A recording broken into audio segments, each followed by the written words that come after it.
सीतानाथ समारंभां रामानंदाचार्य मध्यमाम् अस्मदाचार्य पर्यंतां वंदे गुरु परंपरां।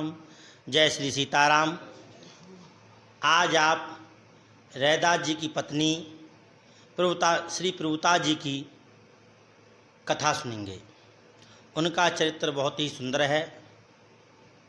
संतों की चरणों में बड़ी निष्ठा थी उनकी सेवा बड़ी निष्ठा से प्रेम से करती। ऐसी रैदास जी भी करते, ऐसी उनकी पत्नी बहुत भक्तिमयी, हर समय भगवान को चिंतन करना और संतन की सेवा करनी। एक बार उनके यहाँ संत आए हुए घर में अन्न को दानो ना हो। रैदास जी उदास बैठे, सोच रहे क्या करना चाहिए। संतन की सेवा के लिए कुछ है ना आज, कहूँ तो कोई चीज़ प्राप्त ना भई, कैसी सेवा करनी चाहिए। सोच रहे, पत्नी ने आपकी तरफ देखो, उदास बैठे हैं। तब आप तो हाथ जोड़ के बोली कि देव आप क्यों उदास बैठे हैं। रैदास जी ने कही, देवी घर में अन्न को दानो ना आए, खाने के लिए कुछ ना आए, और संत द्वार पे आए बैठे हैं। ये अतिथि हैं, ये भगवान हैं।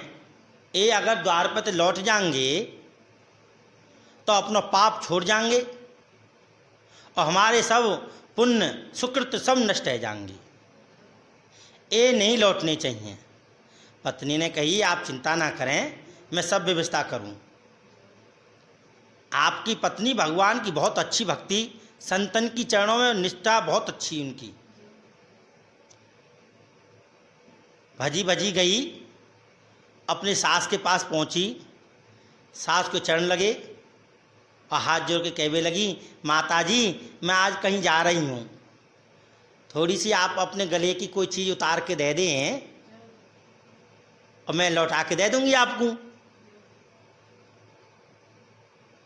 सास ने बहुत विनती करी, सास ने उतार के अपनी चीज़ पेंडल वगैरह कुछ दे दियो, हार वगैरह कुछ दे दियो। वो ले करके और बेच करके संतन के काजे नाज चावल मीठा आदि सब खरीद के लाई और संतन को भंडारो बनायो और सब संतन को पवायो। संत जब विदा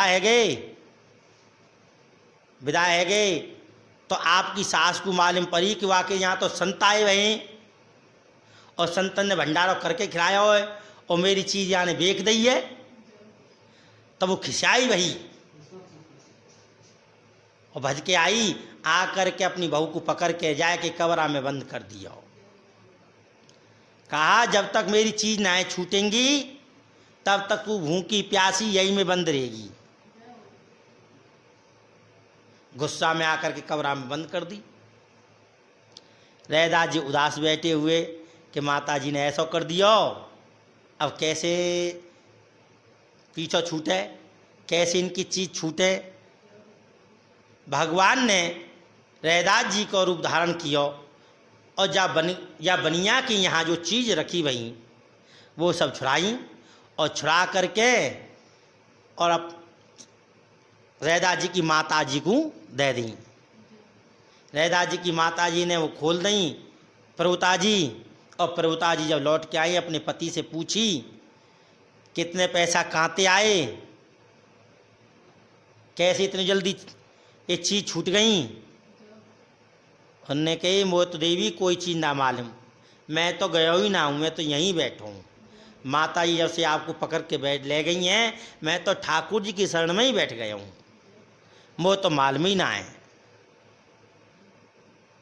तब वे दोनों समझ गए कि ये सब भगवान की लीला है और भगवान ने ही हमको ऋण से मुक्त किया है। उनकी और निष्ठा संतों के चरणों में बढ़ गई, भगवान के भजन में और लग गई और प्रेम है गया। ऐसा आपको चरित्र है। तो देखो, हमेशा ध्यान रखो, जिनकिन दीन हुए दान करें कल्याण, चार चरण धर्म के कलमों एक प्रधान, और जिनके दीन हुए दान करें कल्याण। किसी भी प्रकार से भूखे प्यासे किसी भी मनुष्य को, किसी भी जीव को खिलाया जाए, वो तुम्हारा कल्याण ही करेगा। जो जल बारे नाम में, घड़वे बारे दाम, और दोनों हाथ उलीचिए, यही सज्जन को काम। ध्यान रखो, घर में दाम बढ़े, अन्न बढ़े, तो सबको खिलाओ पिलाओ, भगवान की सेवा में लगाओ, संतन की सेवा में लगाओ, आपको कल्याण ही होगो, आपको भाग्य उदय होगो। जय श्री राम।